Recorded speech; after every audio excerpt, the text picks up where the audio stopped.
నమస్తే welcome to ప్రజా ప్రతినిధి న్యూస్। ఈ రోజు సిద్దిపేట క్యాంపు కార్యాలయంలో పత్రికా విలేకరుల సమావేశంలో సిద్దిపేట నియోజకవర్గ ఇన్ఛార్జి పూజల హరికృష్ణ మాట్లాడుతూ బీఆర్ఎస్ పార్టీ నాయకులు అధికారం పోయిందన్న ఫ్రస్ట్రేషన్ తో ప్రజల్లోకి ఏ అంశంతో వెళ్లాలో తెలియక చిన్నపిల్లల మరణంపై కూడా బీఆర్ఎస్ పార్టీ రాజకీయం చేయడం వారి క్రూర పూరిత మనస్తత్వానికి నిరూపమని, తన రాజకీయ లబ్ధి కోసం రాజకీయ మనుగడ కోసం శవాల మీద రాజకీయాలకు బీఆర్ఎస్ పార్టీ ఒడిగట్టడం దారుణమని అన్నారు। వాంగిడి ఆశ్రమ పాఠశాల విద్యార్థిని శైలజ చనిపోవడం చాలా బాధాకరమన్నారు। మేమందరం ఆ చిన్నారి చనిపోతే బాధపడ్డామని, అయితే ఈ మరణం మొదటిది కాదు కానీ ఇదే చివరి మరణం కావాలని అంతా కోరుకుందామన్నారు। ఈ కార్యక్రమంలో సిద్దిపేట పట్టణ అధ్యక్షులు అతు ఇమాం, ఎస్పీసీఎల్ రాష్ట్ర నాయకులు బొమ్మల యాదగిరి, మహిళా జిల్లా అధ్యక్షురాలు మందం లక్ష్మి, రాష్ట్ర మైనార్టీ నాయకులు కలియముద్దీన్, సీనియర్ నాయకులు దాసాంజయ్య, గోపీకృష్ణ, వహీద్ ఖాన్, బుచ్చిరెడ్డి, షాబుద్దీన్, మందపాడు, ఫహద్, ఎర్ర మహేందర్, గయాసుద్దీన్, వెంకటరెడ్డి, మున్నా, అజ్మిత్, హర్షద్ తదితరులు పాల్గొన్నారు। తెలంగాణ రాష్ట్రంలో గురుకుల పాఠశాల మీద బీఆర్ఎస్ పార్టీ లేనిపోని ఆరోపణలు చేస్తూ కాంగ్రెస్ పార్టీని కాంగ్రెస్ ప్రభుత్వాన్ని విమర్శించడం చాలా సిగ్గుచేటని విమర్శిస్తా ఉన్నాను। కాంగ్రెస్ పార్టీ సిద్దిపేట తరపున గురుకులాలపై బీఆర్ఎస్ ని ముమ్మాటికి తప్పుడు ప్రచారాలు చేస్తూ సంక్షేమ హాస్టల్లో ఉండే పిల్లలపై కారు పార్టీ కపట ప్రేమ చూపిస్తూ అధికారం పోయిందన్న ఫ్రస్ట్రేషన్ తో ప్రజల్లోకి ఏ అంశంతో వెళ్లాలో తెలియక గురుకుల పాఠశాలలో ఉన్న విద్యార్థులపై రాజకీయం చేస్తూ పిల్లల మరణంపై కూడా రాజకీయాలు చేస్తూ ఈ రోజు బీఆర్ఎస్ పార్టీ రాజకీయాలు చేయడం చాలా సిగ్గుచేటు। సభ్య సమాజం ఈరోజు చూస్తా ఉంది। ఆనాడు మీరు బీఆర్ఎస్ పార్టీ అధికారంలో ఉన్నప్పుడు గురుకుల పాఠశాలలో ఎలాంటి అభివృద్ధి చేసిరో, నాణ్యమైన ఫుడ్ కూడా విద్యార్థులకు అందజేయకుండా, కనీస గురుకుల పాఠశాలలో కనీస సౌకర్యాలు కూడా కల్పించకుండా మీ బీఆర్ఎస్ ప్రభుత్వం మీరు చేసిన మాటలు ఒక్కసారి మరలా గుర్తు చేసుకోండి। ఈ రోజు కేవలం రాజకీయ లబ్ధి గురించి, రాజకీయ మనుగడ గురించి శవాల మీద రాజకీయాలు చేస్తూ బీఆర్ఎస్ పార్టీ ఈ రోజు తన మనుగడను కాపాడుకోవడం చేస్తున్న ప్రయత్నం ఇది। వాకిడి ఆశ్రమ పాఠశాలలో ఎవరైతే విద్యార్థిని శైలజ చనిపోవడం చాలా బాధాకరం।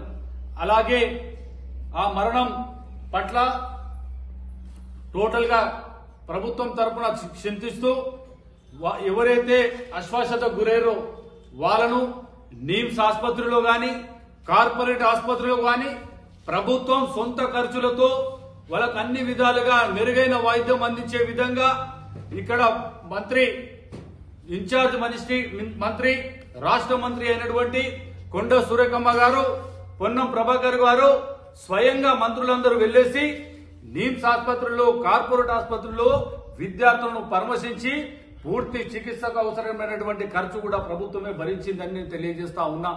ఈ రోజు ఇంకో విషయం చెప్పాలంటే ఆర్ఎస్ ప్రవీణ్ గారి గురించి నేను మాట్లాడదలుచుకున్నా।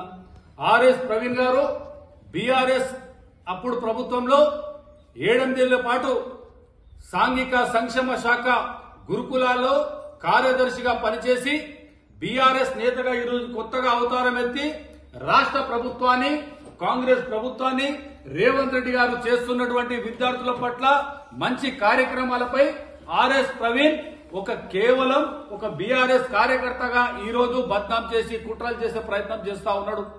ప్రవీణ్ కుమార్ గారు కార్యదర్శిగా పనిచేసేటప్పుడు ఆహార పదార్థాలు గాని, ఇతర వస్తువులను గాని ఈ గురుకుల పాఠశాలలో సరఫరా చేసే టెండర్ తానే స్వయంగా తీసుకున్న సందర్భం మీకు ఒక్కసారి గుర్తు చేస్తా ఉన్నా।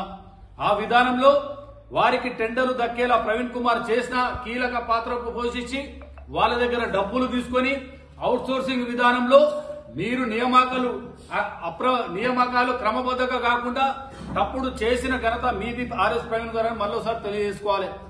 ఆర్ఎస్ ప్రవీణ్ కుమార్ గారు కార్యదర్శిగా కొనసాగే కాలంలో ఈ రోజు సిఆర్ఓ ఆఫీసులు మొత్తం కొత్తగా సృష్టించి పైసలకు అమ్ముకున్న సందర్భాలు కూడా మరలా ఒక్కసారి గుర్తు చేసుకోవాలి। ఆర్ఎస్ ప్రవీణ్ గారు ఈ రోజు ఏం ముఖం పట్టుకుని మీడియా ముందుకు వచ్చి నువ్వు ప్రభుత్వాన్ని విమర్శిస్తున్నావు, ఆత్మ విమర్శన చేసుకోవాలి।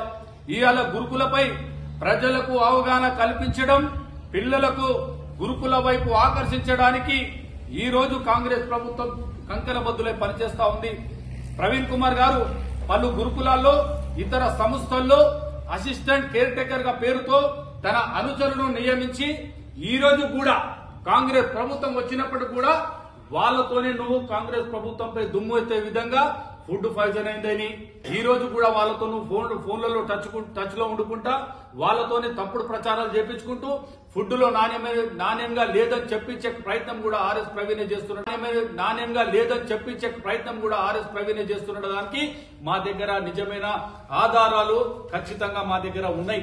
కాబట్టి ఆర్ఎస్ ప్రవీణ్ గారు ఇప్పటికైనా మీరు గతంలో కనీసం మీరు పనిచేసే వాళ్లకు వంట మనుషులకు గాని అవుట్ సోర్సింగ్ ఉద్యోగాలకు గాని మీరు జీతాలు ఇయ్యని పాపాన మీరు చేసినప్పుడు కానీ కాంగ్రెస్ ప్రభుత్వం వచ్చిన తర్వాత ఈ రోజు గురుకుల పాఠశాలలో నిన్నటికి నిన్న మా మంత్రి పొన్నం ప్రభాకర్ గారు అందరు మంత్రులు ఎక్కడెక్కడ ఎమ్మెల్యే ముఖ్యమంత్రి గారు స్వయంగా గురుకుల పాఠశాలలో జరుగుతున్న అవినీతి ఏదైనా లోటుపాటు ఉంటే ఇమ్మీడియట్లీ రివ్యూ మీటింగ్ తీసుకొని మంత్రులు ఎమ్మెల్యేలు కలెక్టర్లు అధికారులు అన్ని గురుకుల పాఠశాలలు సందర్శించి నాణ్యమైన ఫుడ్ విద్యార్థులకు అందించే విధంగా ఏ అసౌకర్యాలు కలగకుండా విద్యార్థులను మంచిగా కాపాడుకునే విధంగా మా ప్రభుత్వం సిద్ధంగా ఉంది.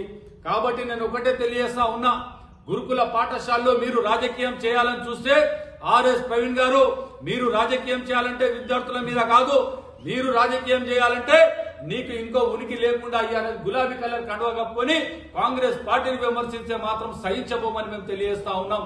నీకు కూడా నువ్వు చేసిన అవినీతి పట్ల కూడా కాంగ్రెస్ ప్రభుత్వం సిద్ధంగా ఉంది. నీ అవినీతి గురుకుల పాఠశాలలో ఉద్యోగాలు పెట్టించడంలో గాని అన్ని అక్రమాలను బయటకు తీసే క్రమం త్వరలోనే ఉందని తెలియజేస్తా ఉన్నా. ఇలాంటి కార్యక్రమాలు ఆపుకోవాలని మీరు 2021లో కూడా అనుమతి లేకుండానే 5 సిబ్బందిని 240 మందిని కూడా మీరు కోడింగ్ అకాడమీ ప్రారంభించిన సంఘటన కూడా మీకు ఒకసారి ఆత్మవిమర్శన చేసుకోవాలి. ప్రజాప్రభుత్వం ఏర్పడిన తర్వాత ఈ కోర్ అకాడమీకి 21 మంది సిబ్బందిని 2 వాచ్మెన్లను పూర్తి స్థాయిలో ల్యాబ్ను ఏర్పాటు చేసిన ఘనత కాంగ్రెస్ ప్రభుత్వాన్ని. 2021-22లో కూడా ప్రభుత్వ అనుమతి లేకుండానే కోడింగ్ బోధనకు అంటూ ఒక ప్రైవేట్ కంపెనీకి 3 కోట్లు మీరు ఇచ్చిన సంఘటన మర్చిపోయారని నేను ఆర్ఎస్ ప్రవీణ్ అడుగుతా ఉన్నా. దయచేసి మీరందరూ ఇప్పటికైనా ఏ ఒక్కరు కూడా గురుకుల పాఠశాలలో ఏ ఇబ్బందులు కలగజేయకుండా అన్ని సౌకర్యాలతో కాంగ్రెస్ పార్టీ ప్రభుత్వం రేవంత్ రెడ్డి గారి నాయకత్వంలో అందరూ మంత్రులు ఎమ్మెల్యేలు కాంగ్రెస్ పార్టీ నాయకులు గాని ప్రతి ఒక్కరు గురుకుల పాఠశాలలో మెరుగుపరిచే విధంగా గురుకుల పాఠశాలలో ఉన్నత చదువు అందే విధంగా సరైన బోధన అందే విధంగా అన్ని సౌకర్యాలతో కాంగ్రెస్ ప్రభుత్వం సిద్ధశుద్ధితో పనిచేస్తుందని నేను తెలియజేస్తా ఉన్నా.